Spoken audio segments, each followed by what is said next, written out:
दोस्तों, एक बार एक गांव में एक साधु रहता था। सारा दिन राम नाम जपता था और ढोलकी बजाकर कीर्तन करता रहता। उसकी कुटिया के पास जिस व्यक्ति का घर था वह उससे बहुत परेशान था। एक दिन वह व्यक्ति गुस्से में उस साधु की कुटिया में चला गया और कहने लगा कि तुम क्या दिन रात राम नाम जपते रहते हो। तुम्हें तो कोई काम धंधा नहीं है, हमें तो कमाने जाना पड़ता है। तुम्हारी ढोलकी की आवाज़ से मेरी रातों की नींद हराम हो गई है।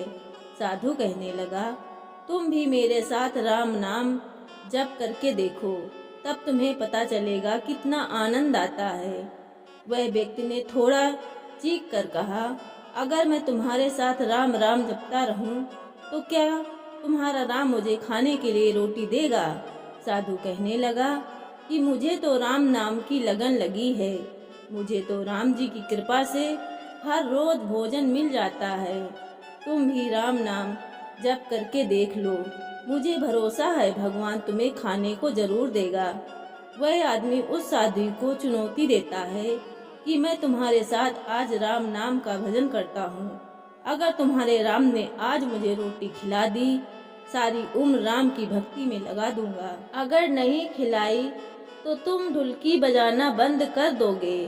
साधु कहता है कि मैंने निष्काम भाव से प्रभु राम की भक्ति की है, लेकिन फिर भी मुझे तुम्हारी चुनौती मंजूर है।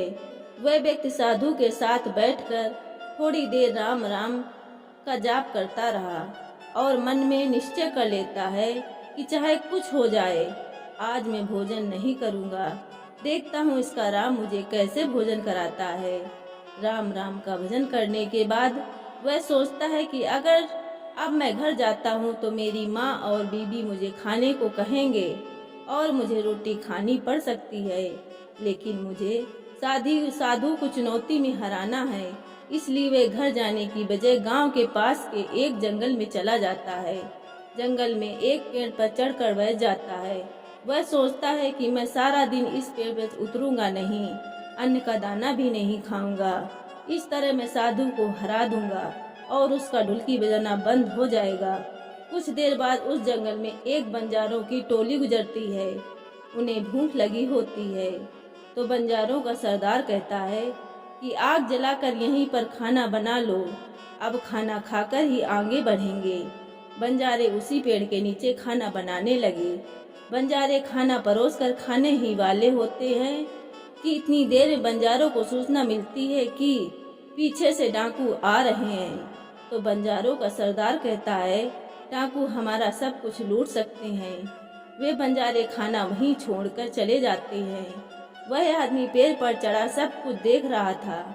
कुछ समय बाद डाकू वहां पहुंच जाते हैं। भोजन को देखकर डाकू कहते हैं कि खुशबू तो बहुत अच्छी आ रही है, लेकिन ये भोजन किसने फिर बनाया? बनाने के बाद खाया क्यों नहीं? कहीं किसी की चाल तो नहीं हमें फंसाने की? हो सकता है इस भोजन में जहर हो। उसी समय डाकुओं के सरदार की नजर उस व्यक्ति पर पड़ी। वह उसे नीचे आने का आदेश देता है। डाकू उस व्यक्ति से पूछते हैं, हमें मारने के लिए क्या भोजन तुमने बनाया है? वह बेचारा मिनमिनाते हुए कहता है कि मैंने ये भोजन नहीं बनाया, इसमें जहर नहीं है, ये भोजन बंजारों ने बनाया है। आपके आने की खबर सुनकर वह यहाँ से भाग गए, लेकिन डाकुओं के आगे उसकी एक नहीं चलती। डाकू कहते हैं कि अब तुम्हें ये भोजन खाकर दिखाना पड़ेगा, क्योंकि हमें लगता है कि तुमने ही ये भोजन बनाया है और इसमें जहर मिलाया। अब तुम ही सबसे पहले ये भोजन खाओगे। वह जिद पर अड़ा रहता है, मैं ये भोजन नहीं खाऊंगा, किसी कीमत पर नहीं खाऊंगा। डाकुओं का शक और गहरा हो जाता है।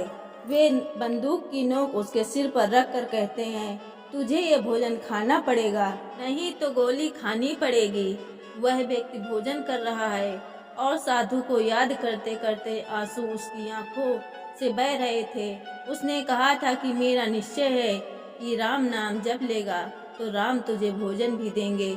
उसके भोजन करने के बाद डाकुओं ने उसे छोड़ दिया। अब उसे विश्वास हो गया कि बंजारों को और डाकुओं को राम जी ने ही भेजा है।